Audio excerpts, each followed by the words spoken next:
កូនឯងបាទអរគុណអូអើយនេះកូនក្តាប់ហើយនេះចាក់យ៉ាអរគុណណាអូតាំងចឹងទៀតតាំងពីតូចឲ្យកូនតាធំហើយខ្លួនឯងហូបបន្តិចតែកូនឯងខ្លាចជាអូគេកូនឯងយល់ហើយតោះនាំនេះហូបកូនអូឯងចាស់ហើយកុំប៉ិនធ្វើនេះធ្វើនោះពេកសម្រាប់ខ្លះអូកូនហើយបើតនេពេកទៅវាឈឺតែបើឆ្លៀតធ្វើនេះធ្វើនោះទៅវាអត់ឈឺចឹងណាកូនអតីតកាលបណ្ដាលឲ្យចិត្តមិនស្ងប់ចង់ឲ្យគ្រប់យ៉ាងត្រឡប់ចង់ឃើញមុខលោកពុកមានគុណអតីតកាលពុកខំលីសែងរែកពុនដើម្បីកូនបានដូចគេឯងញើដូចឈាមក្រុមក្រៀមកណ្ដាលថ្ងៃក្តៅដល់ផ្ទះមិនថៃបុកជ្រៅពុកតែងនៅណែបនឹកប្រឡែងកូននៅតូចលងលុកព្រោះតែសំលេងលោកពុកបំពេឲ្យគេលងវងវែងក្រោមស្បៃរាត្រី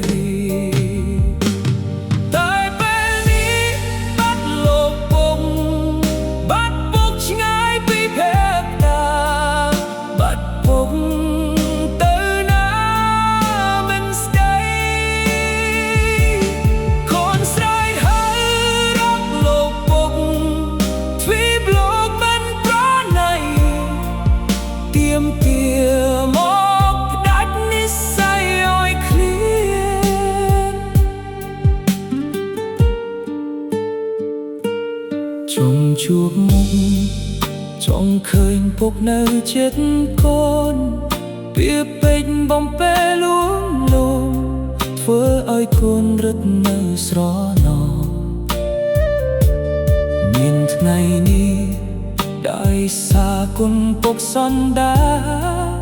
ទូនបានអប់រំកូនប្រុស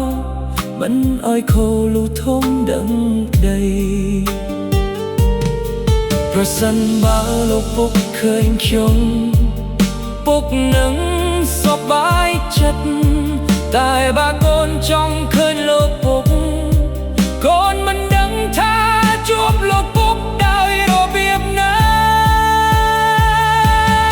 ញើដូចឈាមក្រុមក្រៀមកណ្ដាលថ្ងៃក្តៅ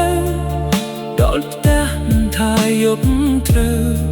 ពុកតែនៅណែបនឹកប្រឡែងកូននៅតូចលងលុកព្រោះតែសំលេងលោកពុកបំពេឲ្យគេលងវងវែងក្រោមស្បៃរាត្រីតែពេលនេះបាត់លោកពុកបាត់ពុកឆ្ងាយពីភេបតាបាត់ពុក